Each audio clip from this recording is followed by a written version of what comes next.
just humans made from clay. And eating lobsters as long as being gay. And Jonah lived for 3 days inside a whale. Holy shit, that's one crazy tale. Your daughter's killing sin is wave. She gets to hang with heaven now cause he's been saved. And T-Rex fossils are a test of your faith. On the seventh day resting, what about the eighth? Do you really believe that's a tangled web to weave?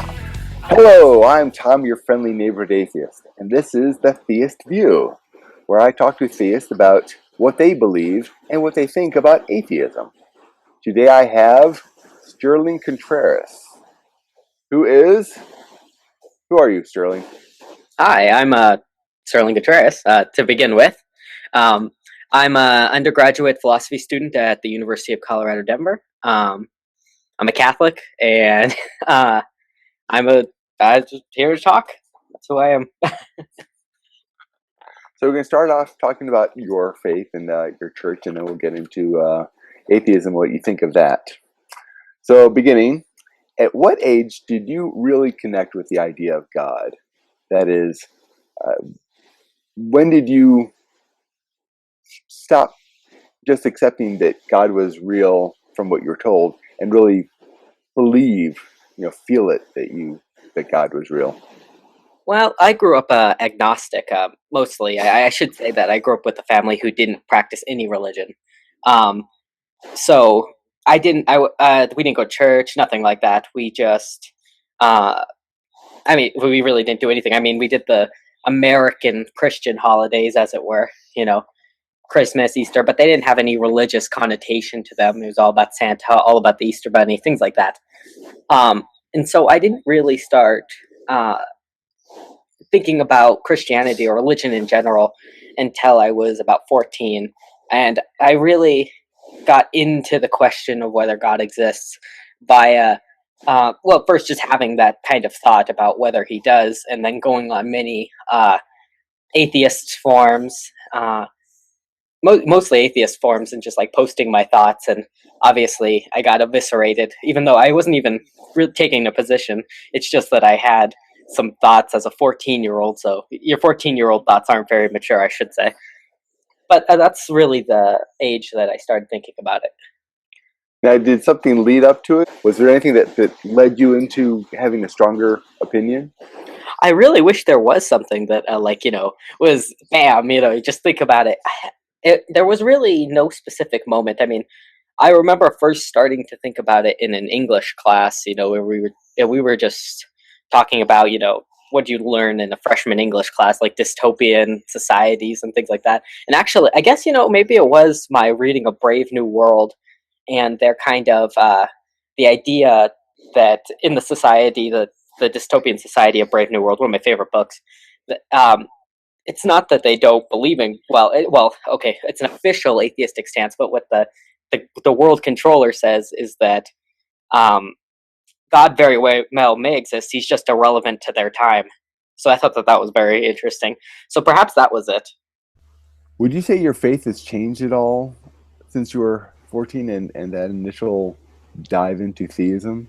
Right. Well, I became a Catholic, so that's obviously quite a big change in terms of just everything. So at first I started exploring Lutheranism and things like that, and just the general mainline Protestant denominations. And it really took a lot of research and a lot of work for me to become a Catholic. Essentially, that would be a very, very long story, so I'll try to keep it with some brevity, we'll say. Yeah. But the fact is that it took a lot of research, a lot of historical stuff, a lot of working through theological issues and things like that. And eventually I became a Catholic. So yeah, I think my worldview is quite a bit different. Was there ever a time since then that you felt unsure about God? Since my initial exploration of the actual question, I haven't really felt unsure. Of course, when I was exploring the question, I was very unsure. I wasn't sure which way it could go. I was pretty sure agnosticism was a safe bet. But after I had really explored the theistic perspective and the atheistic perspective, I've been pretty adamant about the belief, even times where I haven't been part of Catholicism. The time in between Catholicism and theism, I should say, I wasn't doubting the existence of God. I was more doubting whether man-made religions or whatever were true, something like that. So do you think there's anything that would cause you to lose your faith? Not necessarily in God, but in Catholicism. Oh, sure. I'm sure that there could be things. I've tried to engage with the weightiest minds of atheistic thought, like very, very good atheist philosophers, Hume, Mackey, things like that. So it's not like I can't.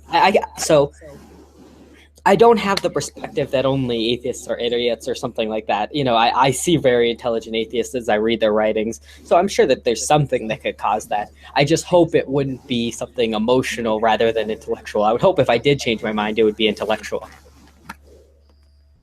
So let's talk a little bit about your church. Do you attend church regularly? Yes. Okay. As often as I can. So you're Catholic. What is your relationship with the church? I mean, are you involved? Are you do you take part in more than just attending?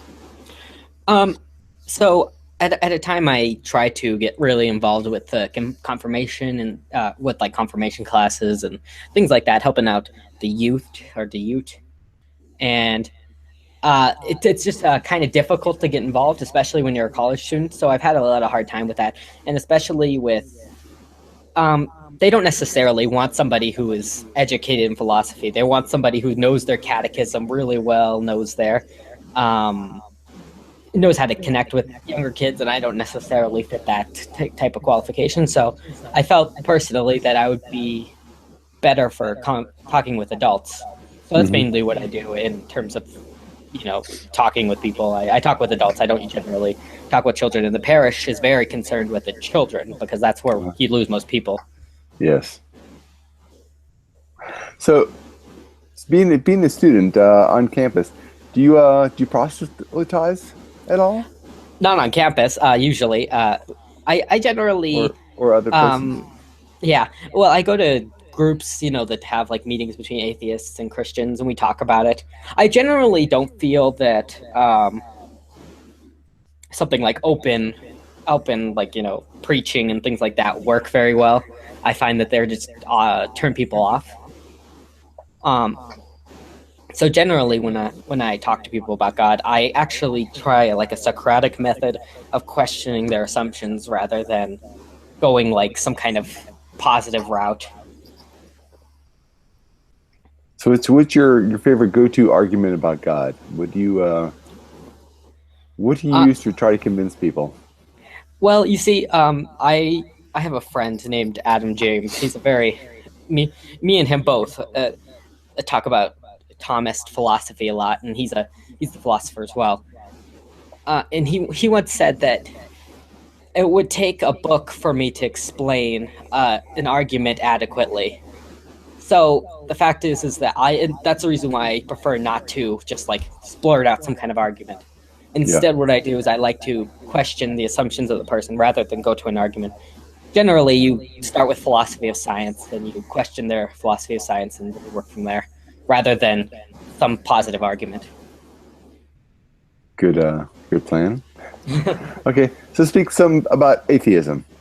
Okay. How do you respond to people that say that they're losing their faith? Not that they've lost it, but they're beginning to have doubts. What's kind of funny is I've never met somebody who's actively losing their faith. I've met people who have lost their faith. I've met people who are never been in faith. I've met people who are very faithful. I've never met somebody who's like in the process of losing it.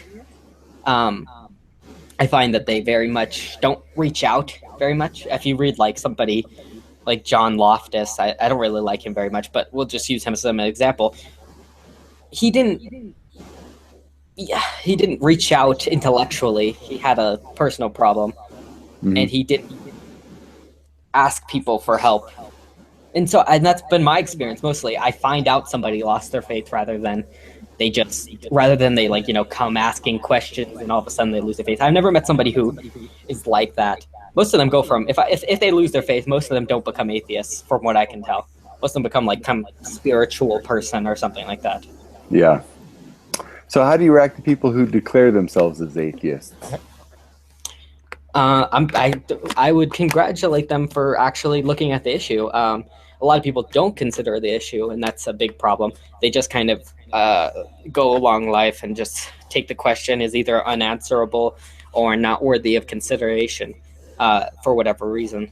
So at least that they're thinking about it, and that's important. Of course, I don't like their choice, what they picked, but that's secondary, of course.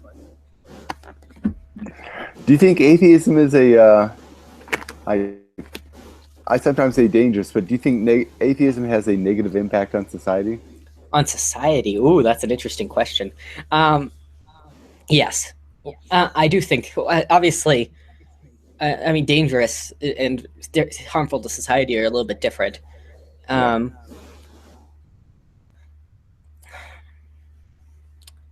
would say that being dangerous to society is a little bit ambiguous. Yeah. I think that it does shape people's opinions. I think from the surveys I've seen that is reflected in them. People tend to be liberal. People tend to be, or at least actually more libertarian, I guess, instead of liberal. But I don't know. Atheism seems to be more committed to permissibility than obviously any kind of religion, because religion is inherently, deontological. You have some kind of duty.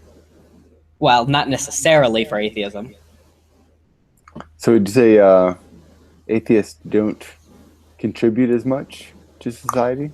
I wouldn't necessarily say that. I would say that they don't necessarily have to, just given that worldview as a broad spectrum of a whole bunch of ideologies, we'll say. Okay. So what do you think atheists are trying to say? What assertions do you think atheists make? God doesn't exist. That's a good one. I just mean, well, that's like that's a premier one. I guess it depends what kind of atheists they are. I think that there are specific types of atheists. You get some people who are like into holistic medicine and anti-vacciners and things like that are atheists. But you also have people that are in a certain subset of the atheistic community that are more science oriented, and everything is science, and we just need to follow science, and that's all we need to do. So I guess it depends on the branch. Some of them are more like they just want to get away from God, get away from the idea of God at all. Mm-hmm. And some of them want to have more of a scientifically revolved mindset or worldview, or some kind of like this mechanistic conception of the world. Now you get into my other questions. Would you consider atheism to be on the rise in the U.S. or at the decline? I would say that. So, if you look in the outside world, like if you try to find atheists, you probably aren't going to find very many of them. At least people who are open to saying, "Yeah, I'm an atheist." I'm just wondering if closeted atheism, I don't know if that's a proper term, but something like that. Closeted atheism is on the decline, and then people who are closeted atheists are just becoming regular atheists. That's what I would think would be more on the rise than atheism uncloseted, as it were. So you think the atheism is kind of neutral, but the people who are actually atheists and willing to admit it are on the rise? Yes, I think so.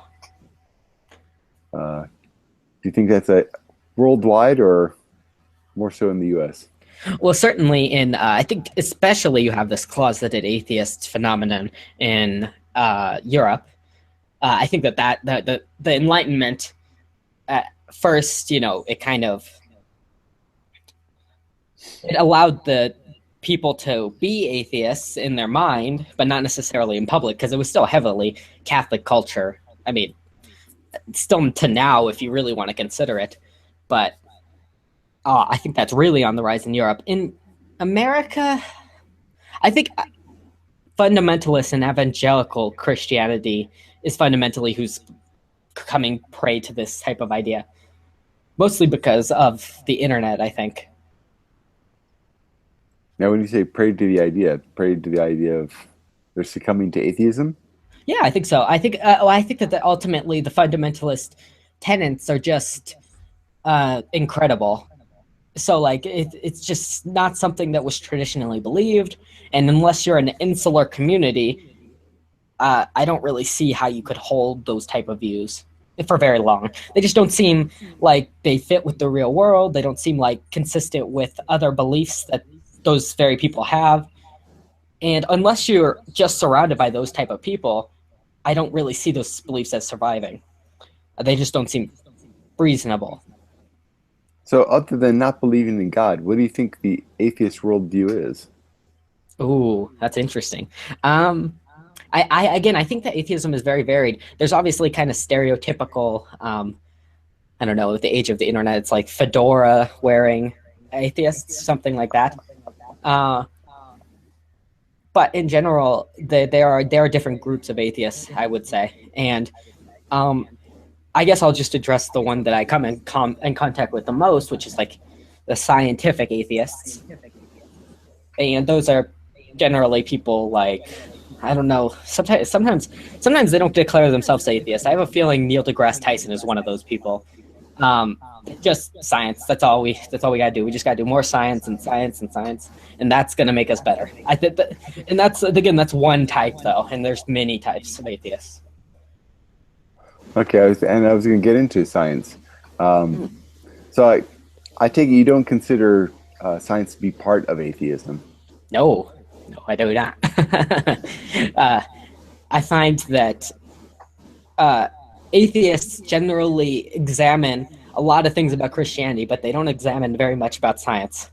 At least philosophically, they don't think about science. Science is like an off-topic subject or an off. It's unquestionable authority sometimes. Do you think most atheists think more about religion or more about politics or science or? I mean, obviously there are. Okay, I think we're going to get into this later about like secularism and things like that. Yeah. But there are reasons for them to align themselves with that kind of worldview. But I don't think that they always hold to it. But I mean, that's obvious. People are inconsistent in general. Sometimes they favor science when it looks like it favors them, as it were. Do you think some people attempt to use science to disprove God? Do I think? Yes, I do think that they sometimes try to.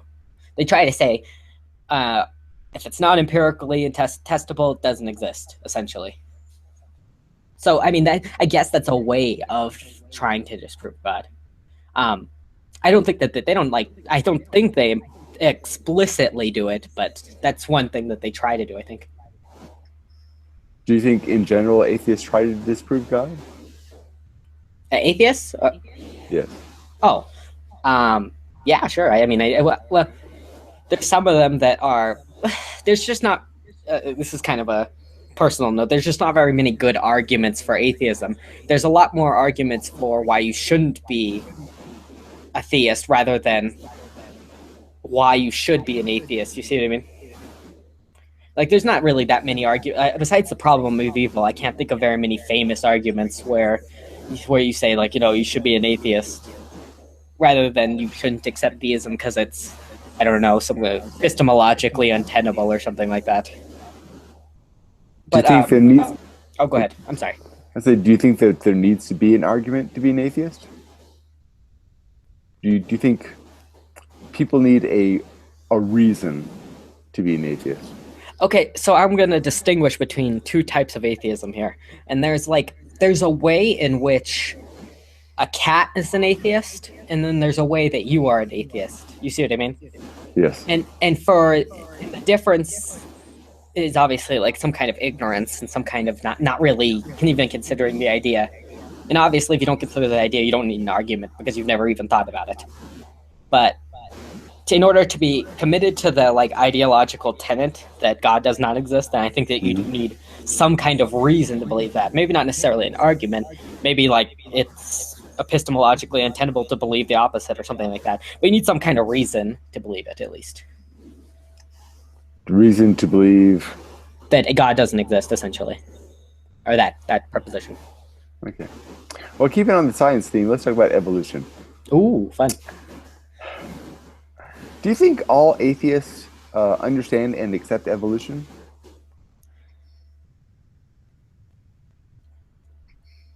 Implicitly, yeah, I think so. I think most of them do. I think that it just doesn't, because I don't. Yeah, I think all of them do. It's not that you said understand and accept, right? Yes. No, I don't think that they all understand it. I think that most of them all accept it, but I think very few people really understand evolution besides evolutionary biologists. And essentially, everybody else has taken their word for it, which is okay. I mean, I think that they're a reputable source on evolutionary biology. So, Do you think there's a conflict between evolution and believing in a God? certainly not. Definitely not with believing in a God in general. Theism, so as a kind of like a broad umbrella, I don't think that there's any problem with evolution. I definitely don't think, and I don't think that there's a problem with Christianity, despite what fundamentalists will tell you.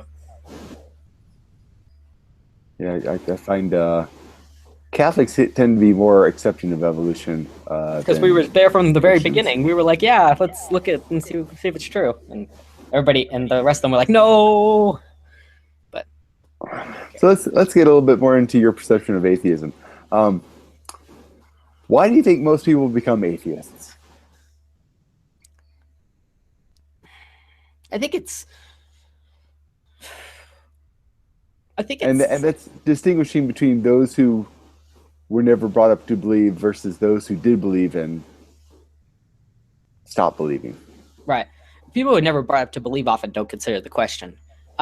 People who brought up to believe often, again, I find them very much, they come from either fundamentalist people or they just, I don't know. I honestly, I think it's a lot of emotional. It's a lot of emotional thinking, things that make atheists. Well, I mean, it's kind of hard because then people will be like, "Well, that wasn't me," and it's like I'm just kind of trying to generalize. I find a lot of atheists have moments where they just say, "Hey, God, if you're there, help me out," and God doesn't help, and they're like, "Well, F it, I'm done. God doesn't exist then."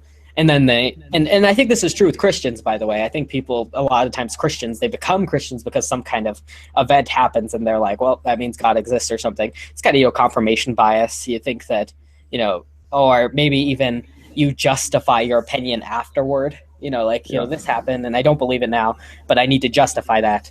So let me find out the reasons. So yeah, I think it's mostly emotional. Just like the reasons for being a Christian, to be honest. A lot of people become Christian because of emotion. Mostly, I would say like 75% probably. Oh, that's a pretty high percentage. I know. Pardon me for being skeptical of a lower number. Speaking of which, do you think atheists in general are very skeptical? No, I don't think they're very skeptical. I just think that they have a different sacred cow than we do. Uh-huh. And it depends what kind of atheist they are, what their sacred cow is. But everybody has their sacred cow.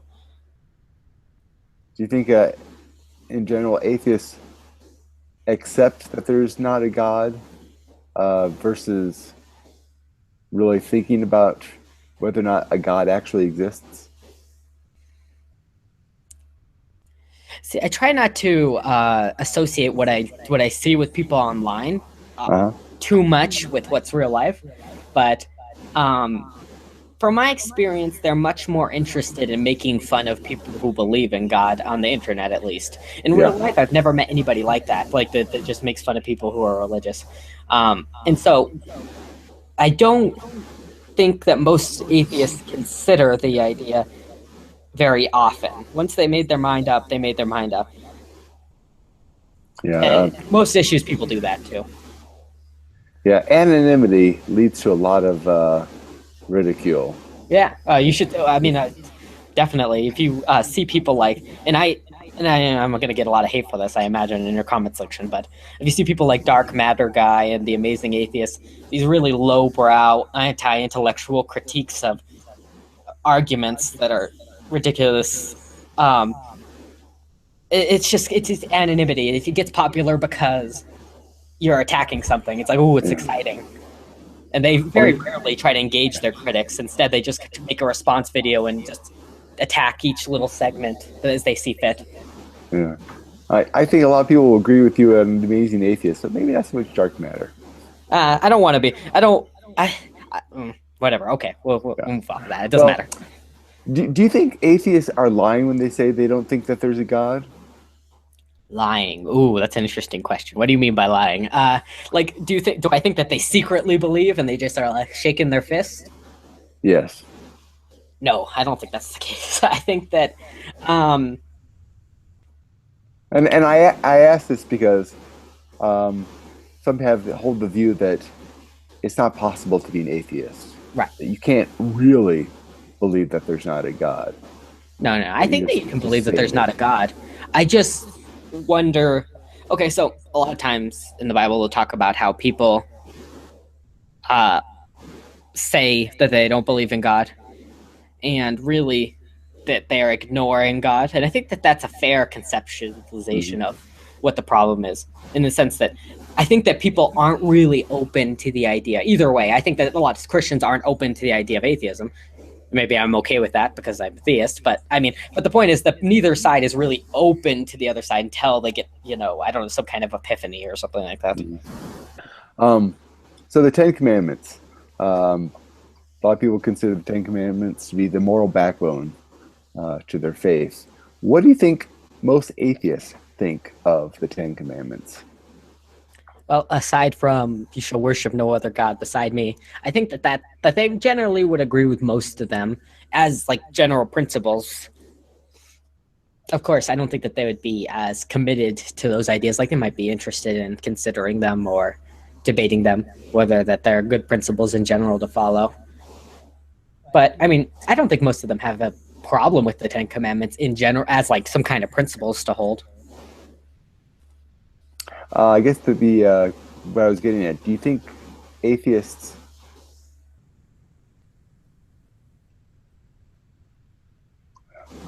I guess I should phrase it this way. What do you think atheists think of Christians believing that the Ten Commandments needed to be handed down by God? Oh, um, I imagine they think, oh, these are kind of obvious and something like that.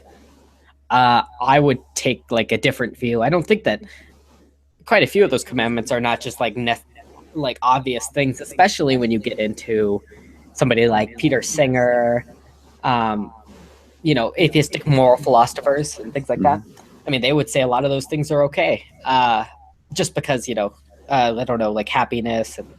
I've investigated a lot of this philosophy, but I don't want to go into too much detail.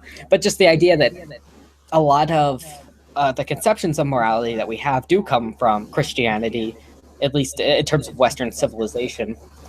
And I think that atheists who think that it's obvious really haven't investigated these type of philosophies and what might be the case if like Singer were to be, I don't know, the dictator of atheistic philosophy, especially if you consider his stuff on, infanticide and things like that, and whether those things are really wrong, things like that.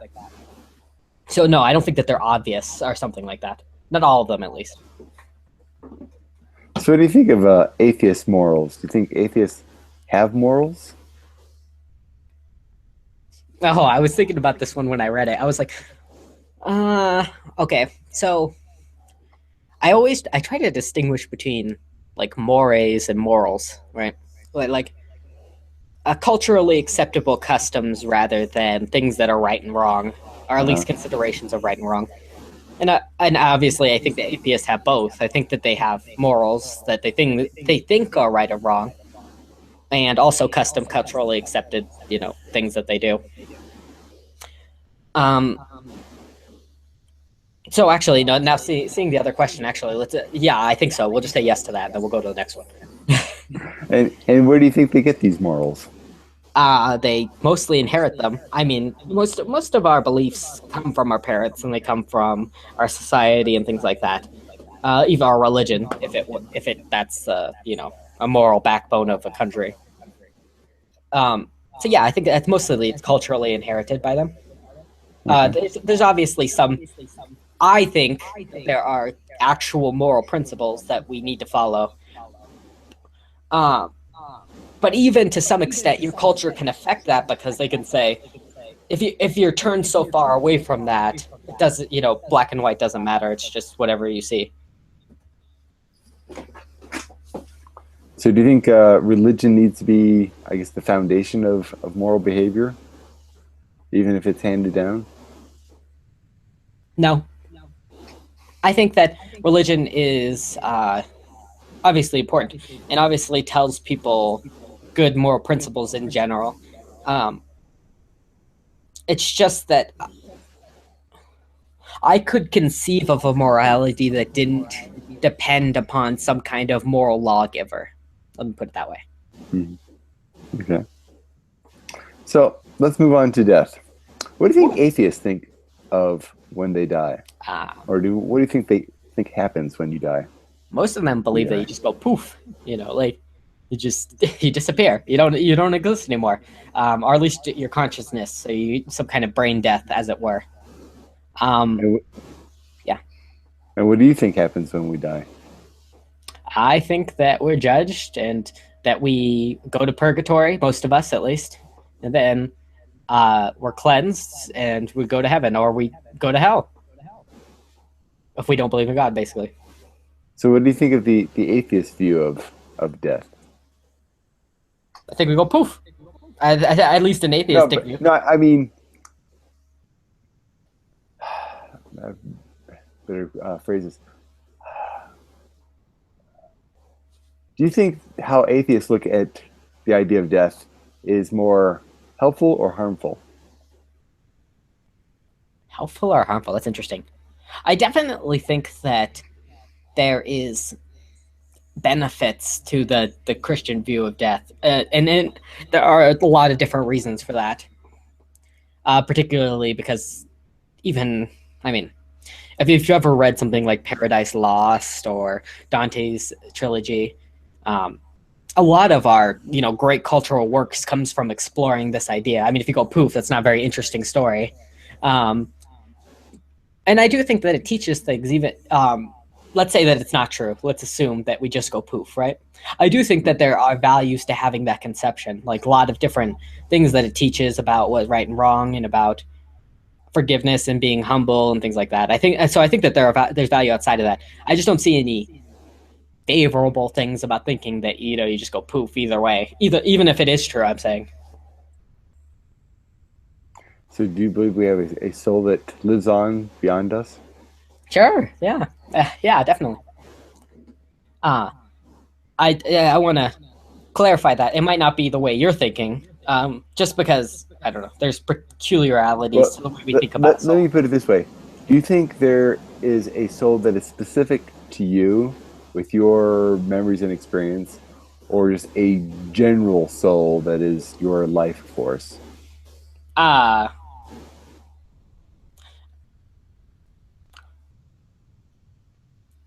One thing about Catholic philosophy, will say, is that we don't think of a soul as some kind of floaty thing that exists apart from a body. We'll say that's as far as I want to go because it would be too deep if not. Okay, okay. Sorry, I don't want to Well, disappoint you. Like no. no, well, it's a difficult.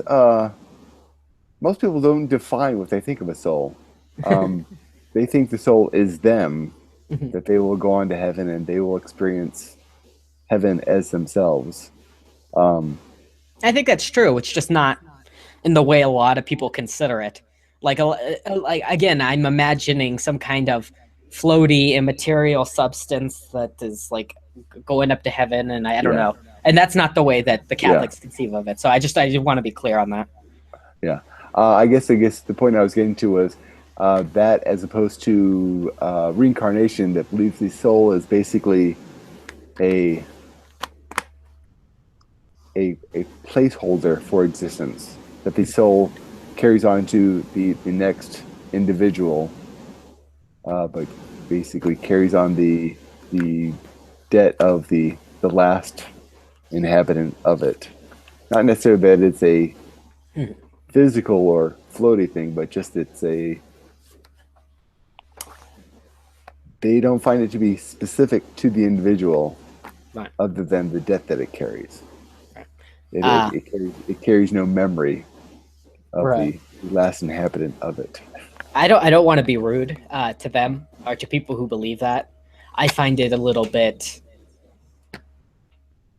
untenable. We'll say.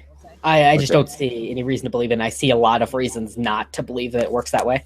Even like just outside of religion, I see reasons not to believe in reincarnation outside of any type of foundational worldview.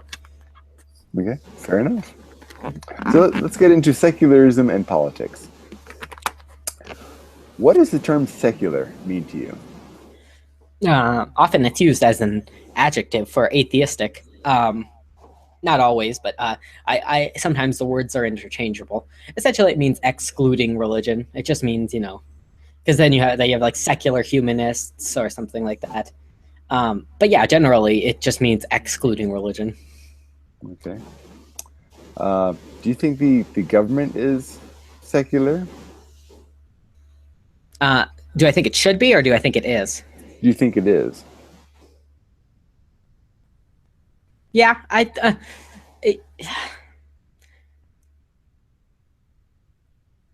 I don't know. I have to use the usual caveats here. I mean, I think that it is much more secular than it could be. It could be, a lot more. It could be more, and it could be less.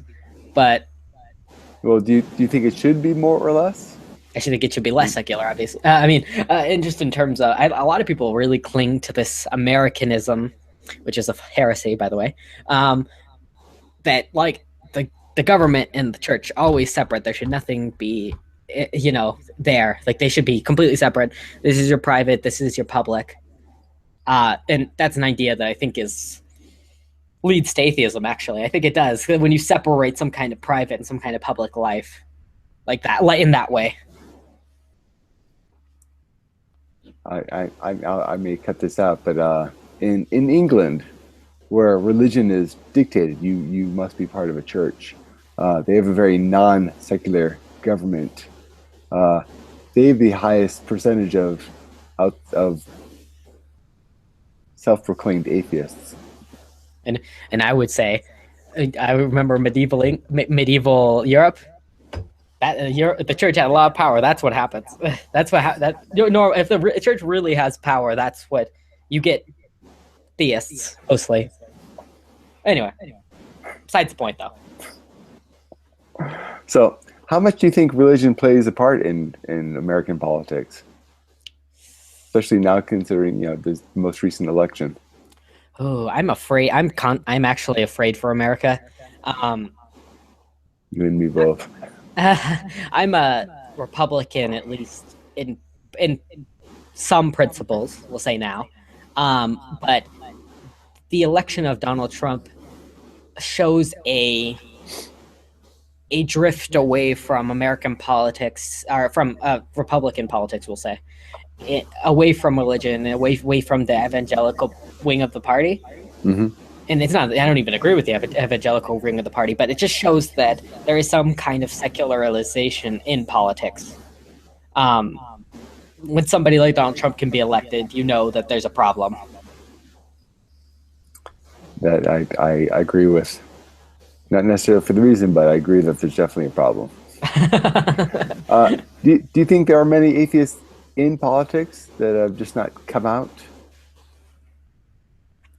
In the Democratic Party, yes. I actually think most Republicans are pretty genuine about their religion. Obviously, there are going to be exceptions, but I think most of them are genuine about their religion. I would not be so confident with these people saying, oh, I have a private position with abortion, or I have a private position with there. I wouldn't be confident that they are necessary. I'm not going to go out and accuse them, but I would be less confident that they actually have the faith in it. They're not just saying that to get votes or avoid losing votes. So, why do you think most of these politicians are not open about their atheism? And as an example, I use Barney Frank, who was an open homosexual, but he wasn't open about his atheism until after he was out of office. I think part of the reason is that many of these, let me put it this way, homosexuality became socially acceptable before atheism did. And actually, that has to do a lot with a lot of homosexuals that are religious, which is odd, but a lot of them are. And the fact is that's slightly more acceptable than atheism to a lot of people. Do you think it just comes down acceptable? to that. It just comes down to one's more socially acceptable. Do you think atheism is socially acceptable? It's starting to become so, I think. Whether that's good, whether that's bad, I don't really. I often wonder whether that's good or bad because, on one hand, you lose a lot of people who are just, again, closeted atheists, or they never considered the question. On the other hand, you don't want people to be atheists, so it's like, it's a double-sided coin. And again, I wouldn't advocate shaming somebody because they're an atheist, but I can see someone. I can see someone not voting for an atheist because they're not sure that they're committed to the same ideas that they are. I mean, if you just go in the deep south, if you declare yourself an atheist, you're not going to be elected. And the reason why you're not going to be elected is because those people have values that are not compatible with yours. What do you think would happen if a prominent politician came out as an atheist while there'd be a still in lot of them. office? Oh, go ahead. Go ahead. I'm sorry. I didn't That was it. I was adding while in office. Oh, I think they get a lot of news coverage. I don't think that they would, depending upon where they live. If it's New York, they'll be fine. If it's California, they'll probably be fine. If it's the deep south, they probably will be elected again. It has to do with whether you share the value of your constituents. And if you're in the deep south, you don't share the value with your constituents, and you got to kind of get over it. Do you think that they run him out of office? In the South, I don't think really in New York or maybe in the Northeast or even in California. I think they would be fine. Do you think an open atheist could ever be elected president? A lot of people shoot down this example, and I'm pretty confident he was an atheist, but we'll take it as disputable. Thomas Jefferson was elected, and he was an atheist. But again, it's disputable whether he was an atheist, we'll say at least. So yeah, I think it's possible. Well, now, whether that would be good or bad, I don't think. Again, it's an open question. Go ahead. I say, do you think somebody today could be elected, or say in the next 50 years? Do you think? I guess the point. Bernie Sanders could have been elected, and I think he was he's an atheist. Yes. Yeah. So yeah, I think it's possible. Sometimes he never admitted to being an atheist, though. He's an atheist. He's an atheist. Yes, I agree. And a lot of atheists were like, "Don't spread that because that's gonna hurt him," and it may have. But I agree. But he never admitted it. I think specifically because he knew the impact it would have on his election. Yeah, I think you know what I think the reason is. He's more of a, we'll say, to be politically correct, he's more of a democratic socialist than he is an atheist. That's more important to him. Yes. He was a secular Jew, which is basically an atheist. Yeah, exactly. So let's talk about some of the atheists that you know. Now, you already mentioned that you don't really know any closet. Well, I guess, do you know any closeted atheists? No. People who've... No, where I live in Colorado. It's very easy to be an atheist here. It's a very liberal city, or Denver is at least. Denver's a very liberal city. So no one's afraid to reveal that they're an atheist? No, they're even though some of them are very prideful about it. So no, I don't know any closeted atheists. Do you know many outspoken atheists? People like myself who make a point of declaring themselves as an atheist and make a conversation about atheism. Yeah, I mean, I know people who do. And I should specify in the real world, not just online. Oh yes, no, I thought. I thought. Yes, I do. Oh, but you said public speaking. I don't Yeah, know that's anybody who does any public speaking on atheism. I do know people who are like, yeah, I'm an atheist. Um, well, I would consider like what I do as public speaking. mhm. Somebody who goes out of their way to talk about it, either by invitation or just not necessarily standing on a street corner, but either has a YouTube channel or does a vlog or even just a blog or somebody a podcast or anything like that that they make a point of discussing atheism. Quite. No, I don't know anybody who does that. I do know people, like I said, in that they talk about atheism in their real life, but I've never met anybody who does, or at least not in person, that does public speaking or something like that, or on a Okay. blog or something. Stepping it up a notch, do you think of any of the more outspoken atheists such as Richard Dawkins or Sam Harris or even Lauren Krauss? Do you think they have much influence in the U.S. as far as promoting atheism? I think that they are essentially almost like Bishop Robert Barron. They're somewhat, those people, at least in the U.S., are mostly preaching to the choir. I don't think that many people become, and I'm going to be frank here. I don't want to be, I don't want to sound like I'm just trying to be mean, but I mean their books are atrocious. I can't imagine anybody being convinced by just reading their book. So I don't think that their influence is very big here. I think that in England, Richard Dawkins has a big influence, and Sam Harris has some influence in politics because of some of the stuff he dabbles in there. Uh, but really, I think mostly it's, in the U.S. it's preaching to the choir. Mostly, I don't think anybody was ever like devastated in their faith because they read something that Richard Dawkins wrote or Sam Harris. Like, oh no, I don't think that ever happened, but I could be wrong. You'd be surprised. Uh-huh. So, do you think many atheists proselytize? I mean, Dawkins kind of does, and I think Lawrence Krauss definitely does. But do you think some of the other outspoken atheists, do you The think they're smartest proselytizing? atheists don't proselytize. I'm gonna say that. The smartest atheists don't. And on the other hand, you got some people who do proselytize. Yeah, like I think, we have, what's his name? John Loftus. We have, what's this guy's name? I forget. He came out with a book. He's a biologist, Jewish guy. Jerry Conan or something Jared like that. Coyne? Yeah, him. Yeah. People like that. They do. I mean, like they proselytize. They try to get people to become atheists. I think that they aren't very interested in having. A lot of these things go over on blog wars. They become blog wars or response videos or something like that. But they don't often really engage the issues. You don't see them in academic papers. You don't see them at debates. You don't see them there. So Richard Dawkins, I guess, is an example of somebody who does go to debates, though he won't debate some people. But I'm just saying that he's one of the only ones of them that will do it. Lawrence Krauss won't even debate anymore because he thinks that, I guess, I don't know, maybe William Lane Craig turned him off of debating because he thinks he's intellectually dishonest or something like that. But yeah, I think that they do, and I don't think that the smartest ones do.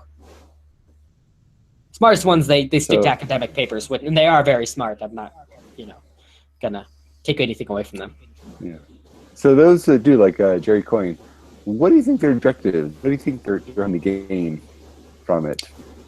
Honestly, I think that they're happy if the Christian goes into the closet, or goes not into the closet, but I should say becomes an Americanist, becomes the heresy of Americanism. They become privately Christian and publicly, secular, essentially. They're happy if that happens. because they don't care what you personally believe. They care about what you do with your beliefs.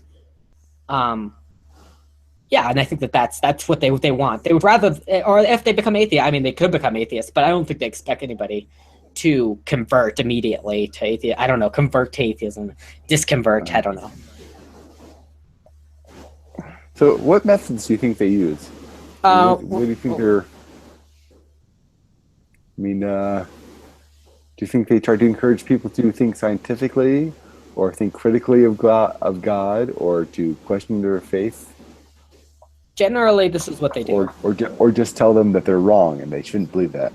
No, I don't think. Obviously, that wouldn't be very effective, right? It's like, no, you're wrong. You're just wrong. Go away. Often, what they do is they cherry pick the Bible, and I'm not trying to say that the Bible doesn't have things that need to be critically wrestled with, or even that seem morally reprehensible. But my point is that they take it out, and then they say, read these passages. These passages all suck. They seem to be contradictory, all this kind of stuff. They do that. They rely on rhetorical effectiveness. They rely a lot on, in my view, mischaracterization of God. Like, they make God like a human being, like a really powerful guy, and then they say that he's a morally objectable person. And I think that and then they make pseudo-scientific critiques. Uh-huh. They say that, and sometimes actually they're legitimate critiques if you're going against a fundamentalist. But I don't know. I just don't see that as a serious group to attack. I mean, it's almost like picking on the weak kid in class. There's something in academia we call principle of charity. Uh-huh. Which means that you attack the person at their strongest, like what they really mean, their strongest possible argument. You attack that. You don't go after the little weak guy in the corner who's screaming on the street corner or something like that. And I find that often atheists do that. They attack that guy, and it's like, well, he's not actually very, he's not our spokesperson, but because he's easy to attack, that's who we go after. So has anyone ever tried to convince you that there is no God? I'm very sad to say no. I mean, nobody's ever really taken the time to try to convince me. It's like, I think it's because I generally surprise them. I don't know. I really like reading people, Bertrand Russell, people like that. I like reading the serious atheist critiques. And I've heard kind of all the cliche reasons for not believing in God. I've wrestled with ones that are actually difficult. Yeah. So often when they try to convince me like that, like, wow, why you believe that? And then again, like I said, I've never met anybody in person that was outspoken atheist like you. So we'll consider that. But all the atheists that have tried to talk to me about this, it's just not even close because they just haven't. They're not that type of person. They haven't engaged with the research. Yeah. They don't know. Yeah. So my last question. Let me ask you this. Is there any argument or evidence that you think would cause you to lose your faith? Anything specific? Yeah, I mean, a lot of the things that this is kind of intellectual, but there are people. Well, I harden my heart to say his name, because I don't like him very much. I don't think he's very intellectually honest. There are people like Richard Carrier and the mythicists like Robert Price and Richard Carrier that I don't take seriously. But there are academics that are atheists that I do take seriously on the historical side. And I could see, like, if they made a very convincing argument that the resurrection of Jesus didn't happen or something, I could see that convincing me, which would make me not a Catholic, but it wouldn't make me necessarily not a theist. And again, I would think that if there was a good enough argument that God didn't exist, then I would accept it. If I really thought it was, sound and I couldn't, attack it or anything, I think that I would like to think that would convince me. And I would hope that I would be intellectually honest to admit it, enough to admit it. So do you think it would take something more philosophical?